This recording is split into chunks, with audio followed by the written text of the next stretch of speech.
जय श्री गणेशाय। विघ्नहर्ता श्री गणेश की जय।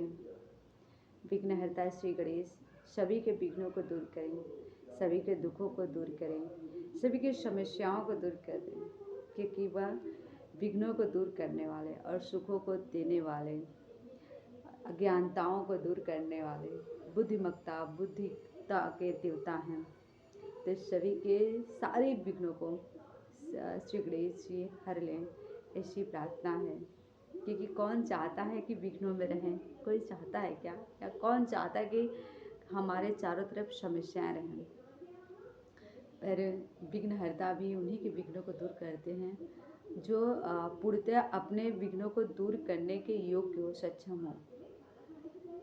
हम सोचें गलत करते रहें और हमारे साथ सही हो, ये तो कतई नहीं होने वाला ना।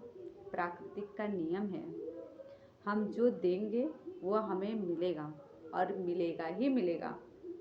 तो क्या देना है और क्या पाना है, यह दोनों आपके हाथ में निर्भर होता है। इसलिए कोई भी किसी को ब्लेम नहीं कर सकता, स्वयं को छोड़। हमारे दुख का कारण मैं और मेरे सुख का कारण भी मैं ही हूँ। तो हमारे कर्म इतने ध्यान रखिए कि वह अच्छे हों। जय जय श्री कृष्ण। आइए मैं एक ऐसी कथा आपके सामने इतनी रोचक रखने वाली हूँ कि रोचक इसलिए है कि इसमें एक चीज़ आप लोग देखेंगे।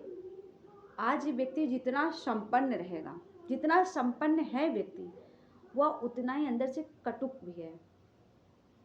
वह उतना ही अंदर से ना, इंसानियत उसका खत्म हो जा रहा है। हाँ, लेकिन जिसके पास 2 वक्त की भी रोटी भी नहीं है ना, वो शायद अपने थाली की दिवाली भी आपको दे दे, अगर कोई भूखा उसके पास आ जाए। क्योंकि ईश्वर सदैव उनमें ही विराजमान करते हैं जो सदैव सभी के प्रति दया ममता भाव रखें।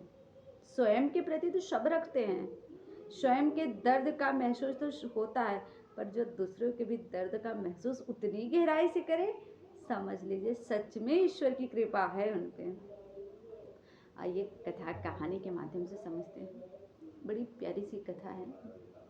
एक बार क्या होता है, एक गांव में एक टब वाला, आप लोग देखते होंगे कि कुछ वस्त्र लेकर, कोई सामान लेकर प्लास्टिक की चीज़ें देने वाला आता है। उसी प्रकार एक व्यक्ति सर पे बड़े बड़े छोटे बड़े आकार में टब लेकर टहल रहा था और बोला था साड़ी के बदले मैं दूंगा। ऐसे ही बोलते बोलते जा रहा था तो एक बहुत संपन्न परिवार की एक महिला ऐसी बाहर निकली थी। उसकी आवाज़ सुनती है, टब वाले को बुलाती है और टब वाले इधर आ, तो वो जाता है। बोलती कैसे टब दे रहा है? तो उसने बोला मैं पैसे में नहीं दे रहा हूँ, आपके पास पुराने कपड़े हों, साड़ी हो या कुछ भी, तो उसको देकर आप ले सकती हो। तो बोलता है कि बोली कि एक टब कैसे दोगे? तो बोला 3 साड़ी देंगे तो एक टब आपको देंगे। बोले ठीक है, रुको मैं ला रही हूँ। वो जाती है घर में से अपने 2 साड़ी लेकर आती है, उसको देती है। तो बोलता है टब वाला मैंने तो आपको 3 साड़ी बोला था, 2 साड़ी नहीं होगा? तो बोले हाँ हो जाए कोई नहीं, ये साड़ी मेरी बहुत महंगी है और महंगी के साथ साथ मैं ज़्यादा पहनी भी नहीं हूँ और 1-2 बार ही पहनी हूँ। तब भी बोलता नहीं तब नहीं हो पाएगा मेरे, मैं 3 बोला और 3 का ही होगा, तो आप 3 साड़ी दीजिए फिर टब देंगे। तो वह महिला बहुत ज़्यादा उसके साथ झिक करने लगती है, नहीं हो जाएगा, ऐसा वैसा दुनिया भर की बातें। पुरुष था, व्यक्ति सोचता है चलो, पर बार बार उसके चिक करने से वो भी सोचता है कोई नहीं, सुबह का टाइम में देकर हटा दूँ। उसने कहा ठीक है आप 2 साड़ी दे दीजिए और ले जाइए टब। अब टब वाला 2 साड़ी लेकर नीचे उतर जाता है और टब लेकर महिला अब बस जैसे ही मुड़ती है तब तक एक महिला आती है, देखती है कि उसका पूरा जो वस्त्र पहनी थी साड़ी, वह मतलब उसकी जो साड़ी लपेटी थी उसका पूरा बदन भी उस साड़ी से नहीं ढका जा रहा था और फटा पुराना सा था। और वह बड़े प्यार से बड़े मधुर भाव में भजन गा रही थी। उसको और कुछ नहीं दिख रहा था, बस भजन गाते हुए अपना उधर से निकली, फिर जाकर एक पेड़ के छांव में बैठ गई। फिर वो जब इन लोग को टब वाले को एक साड़ी और महिला को देते हुए देखी तो उसके मन में भाव आया, जाकर वहाँ खड़ी हुई और तो बोली कि क्या इस एक साड़ी आप मुझे भी देंगे क्या? तो वह महिला उसको बड़ी ही गुस्से में, बड़ी ही तड़ा मतलब इतनी गुस्से में उससे बात की कि महिला पूरी तरह से सहमी और डर सी गई। और महिला बिना कुछ बोले फिर बोली, अच्छा आप मुझे भोजन देंगी क्या? मुझे बहुत भूख लगा है। तो महिला कुछ देर सोचती है, फिर कहती है ठीक है रुको, जाती है अपने घर में जो भी खाना बचा रहा होगा या जो भी लेकर आती है उसको देती है। वो खाना लेकर और हंसते हुए और चली जाती है, पेड़ के नीचे बैठकर भोजन पाती है। ये सारी प्रक्रिया वह टब वाला देखता रहता है। उसने उसको टब दिया, उस जो थी संपन्न घर की महिला, और साड़ी लेकर उस पेड़ के पास जाकर बैठ गया।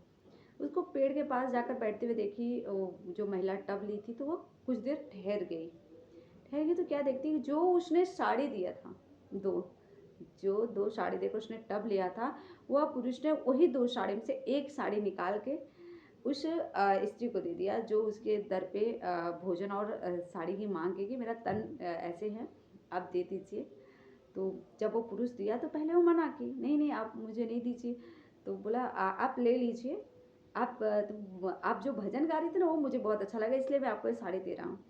तो बड़ी प्रसन्न होती है और बोलती है कल सुबह ही मैं अपने भगवान से बोली थी कि ऐसे फटे पुराने कपड़े पहनकर मैं आपका दर्शन कैसे करने आऊँ, एक अच्छा सा कपड़ा दिला देते तो हम आपके दर्शन करने आते पंडाल में। और देखिए आज मुझे भगवान ने दिला दिया।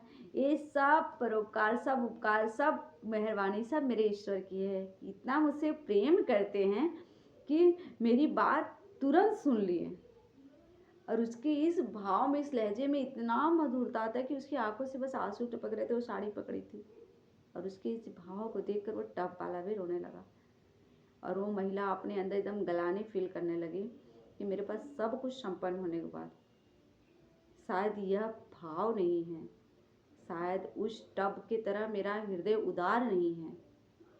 मतलब सब संपन्न होकर फिर भी मेरे अंदर अभाव बहुत कुछ का है।